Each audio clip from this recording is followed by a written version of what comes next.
Good day to you. Welcome back to this edition of our positive word. I hope you are well. Thank you for joining me. Desperate prayers. That is the topic for this session today.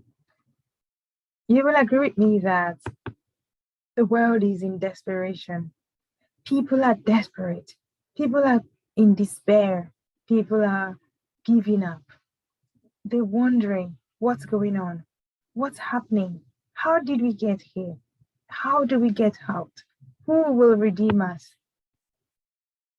I'm just coming here today to remind us, when we get desperate, when the times become desperate, then it is time to send out those desperate prayers to heaven. In the book of 1 Samuel, chapter 1, we read about Hannah, that beautiful woman who didn't have any children.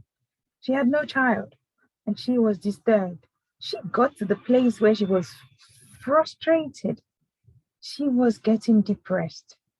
And we're told in verse 10 that she was in bitterness of soul and she prayed unto God and wept sore. She cried. She was bitter. She was despondent. We know the rest of the story. She prayed. She prayed to the point that she had no words to say. Her lips were moving, but she was groaning in her spirit. No sounds came out of her mouth. She was even thought to be drunk. But thank God, that wasn't the end of the story. That desperate woman sent desperate prayers up to God, and her prayer was answered. She received the miracle that she desired. God showed up and gave her the promised child, that child who became a prophet in the land, who led God's people. What is that desperate situation in your life? Take it to God. It's time to do the desperate prayer.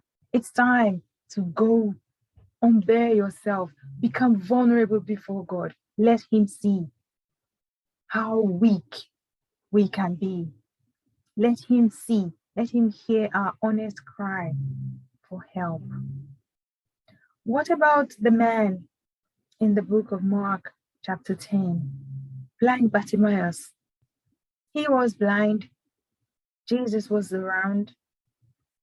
He knew that this is not the situation I want to remain in.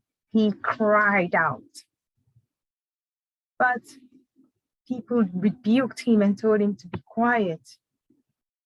Did you know that when he cried out, all the more, when they told him to stop making noise, he raised his voice, he amplified his cry and screamed louder to get his attention. That desperate man made so much noise that the Lord heard him. He received the miracle he deserved, he wanted. When we go to God, it is okay to pray, to be polite, to be reverencing Him, to just be calm. But desperate situations, desperate times call for desperate prayers. And we are right in the midst of the desperation beyond every human understanding. People are in despair. What do we do to catch Jesus' attention? It's time to take it to the next level. It's time to cry out to God. Jeremiah chapter 29 verse 13 says, "You will seek me and find me when you seek me with all your heart." You seek God with all your heart. You get to that place where you're hopeless. You tell God that I do not know what to do. I give up, Lord. I turn over to you. I am lost. That honest prayer, this is the time we need to do it. Hopelessness, depression must not consume you.